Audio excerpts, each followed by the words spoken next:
अवधूत चिंतन श्री गुरुदेव दत्त श्री स्वामी समर्थ. कशा आहात मित्र आणि मैत्रिणींनो? आय होप मस्त असाल आणि मस्तच राहा. तर मैत्रिणींनो, आता येणार आहेत आपले नवरात्रातील घटस्थापनेचे दिवस. परत नवरात्रामध्ये उपवास, आपल्या कुलदैवतेची सेवा करायचे अतिशय प्रसन्न असे दिवस येणार आहेत.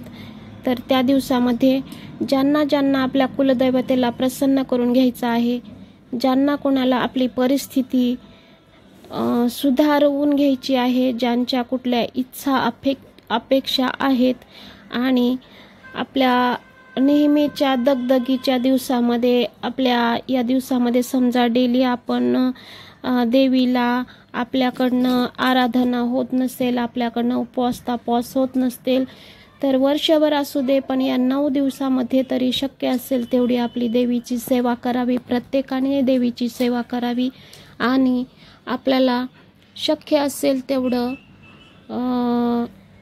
देवीकडनं आपली सुधारणा, परिस्थितीतील सुधारणा करून घ्यावी.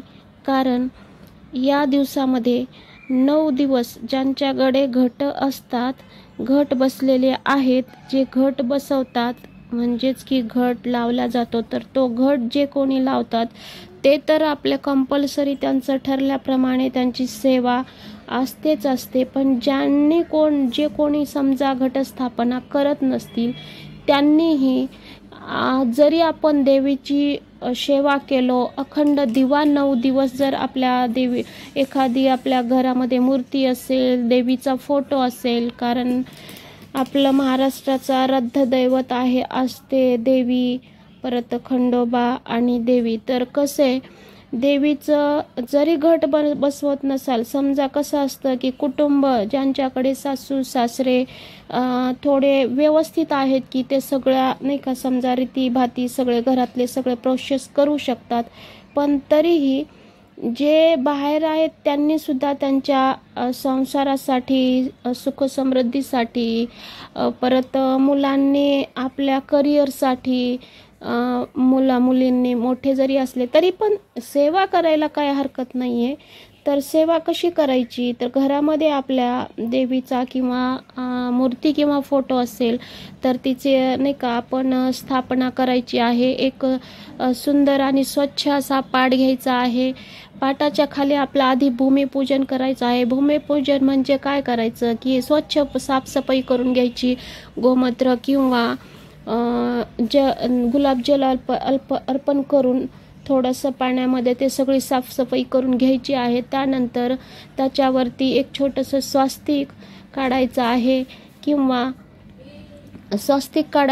किंवा थोडंसं हळदीचा पण लेप देऊ शकतो त्या जमिनीवरती. आणि त्यानंतर हळदी कुंकू हे करून नंतर तांदूळ घ्यायचे आहेत. तांदळामध्ये पण थोडंसं कुंकू टाकायचं आहे, त्याचा अक्षता तयार करायचा आहे, ते ठेवायचं. एखादं फूल ठेवायचं आणि त्यावर नंतर पाट ठेवायचा, चौरंग ठेवायचा. त्या चौरंगावरती लाल कलरचा शक्यतो कपडा ठेवायचा आहे, कारण लाल कलर हा देवीसाठी, पूजेसाठी अतिशय उत्कृष्ट मानला गेला आहे. शक्य असेल तर लालच कलर यूज करावा.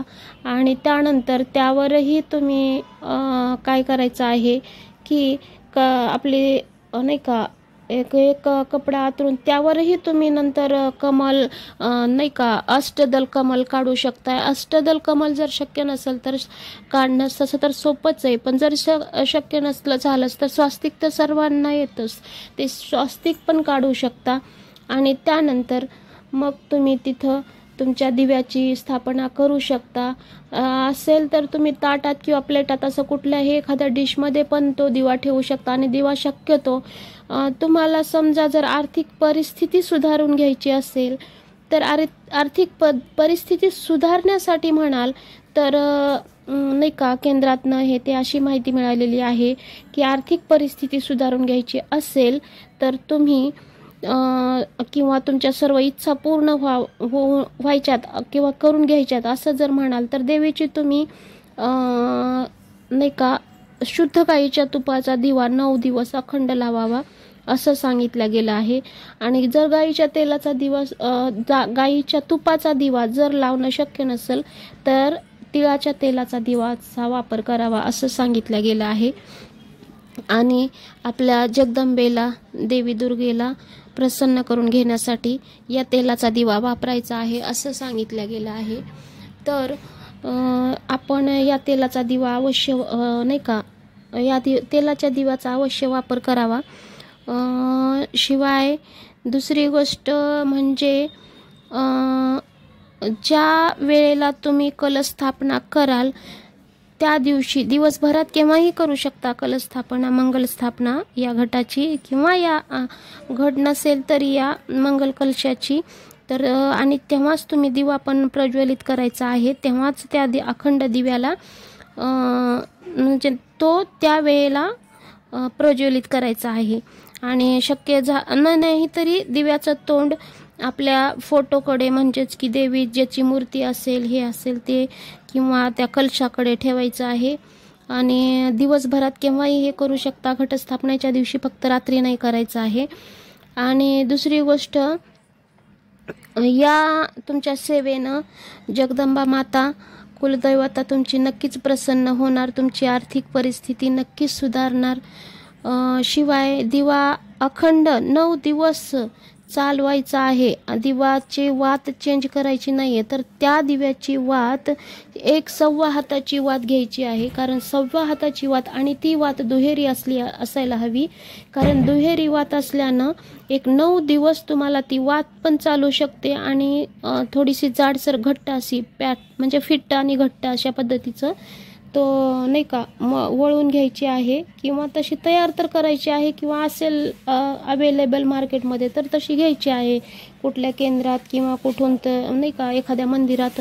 असं या दिवसामध्ये बरेचसे सर्व वस्तू आता भेटत पण आहेत. आणि अशा पद्धतीनं आणायचं. नसेल तर शक्य झालंच तर आपापल्या घरीच बनवलेलं आपल्याला फायदेशीर ठरतं. कारण आपल्याला सर्व अंदाज येऊ शकतो की नाही का आपल्याला हे किती दिवस जाऊ शकतं, आपण घालवू शकतो.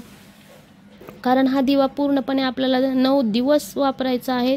एकच दिवा, त्यामध्ये ज्या दिवशी तुम्ही तेलाचाच दिवा वापरणार आहात, तेलच ओतणार आहात समजा 9 दिवस, तर तुम्ही तेलाचाच दिवा लावा. की 1 दिवस तुपाचा 1 दिवस तेलाचा असं नको. जर तुम्ही तुपाचा दिवा लावणार असाल तर 9 दिवसही तुम्ही तुपाचाच वापर करायला हवा.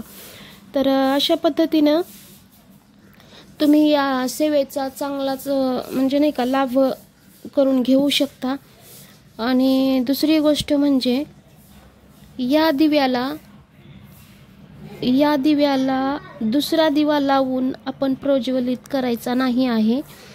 आणि या सेवेचा सर्वांनीच पुरेपूर्ण फायदा घेतला पाहिजे आणि घ्यावा. कारण कसं आहे, अगदी आपल्याला एरवी तर होत नाही आहे, पण या दिवसात तरी हे सर्व करायलाच हवं. आणि देवीची सर्व आराधना करायला पाहिजे. देवीचे सर्व स्तोत्र, परत दिव्याचे शुभम करोती कल्याणम हे पण डेली ह्याच्यामध्ये यायचंच आहे. आणि विनंती करायची आहे. तुमचे संकल्प पहिल्या दिवशी ज्या दिवशी तुम्ही दिवा लावणार आहेत त्या वेळेला त्या टायमिंगमध्ये तुम्ही तुमचा संकल्प देवी दुर्गादेवी कुलदैवतेसमोर तुमचा मांडायचा आहे, बोलायचा आहे. आणि त्यानंतर तुम्ही नित्यनेमाने सकाळ संध्याकाळ दिव्याची काळजी घ्यायची आहे आणि अखंड तेवत राहू द्यायचं आहे. एवढ्या या 9 दिवसामध्ये तुम्हाला दिवाला असं बंद रूममध्ये ठेवून कधीही कुलूप लावून वगैरे बाहेर जायचं नाही आहे. कारण घट असेल किंवा दिवा लावला असेल तर त्या दिवसामध्ये आपण दरवाजा बंद करून किंवा देवीला कोंडून वगैरे जायचं नसतं. तर त्यासाठी याही गोष्टीची सर्वांनी काळजी घ्यायचीच आहे. तर कसं आहे मित्र आणि मैत्रिणींनो, तर दिवा जरी आपण लावला तरी आपल्या घरातील सर्व दुष्ट चक्रातनं आपण बाहेर पडतो. अतिशय अतिशय प्रसन्न असे हे 9 दिवस असणार आहेत. शक्य असेल तर उपवास करा, नाही शक्य असेल तर तुम्ही सेवा तरी करू शकता आणि तुम्हाला हवी ती फलप्राप्ती मिळवू शकता. तर मित्र आणि मैत्रिणींनो, तर असा विषय आहे की तुम्हाला आर्थिक परिस्थिती सुधारवायची असेल तर तिळाचा नाही तर गाईच्या शुद्ध तुपाचा दिवा लावायचा आहे। 9 दिवस तो अखंड दिवा असायला हवा आणि मातीचा दिवाच असायला हवा। तर दिलेली माहिती कशी वाटली कमेंट करून सांगा। व्हिडिओला लाईक शेअर करा आणि चॅनलला सबस्क्राईब करायला विसरू नका। तर भेटूयात आपण पुढच्या व्हिडिओमध्ये। तोपर्यंत बाय बाय सर्वांना।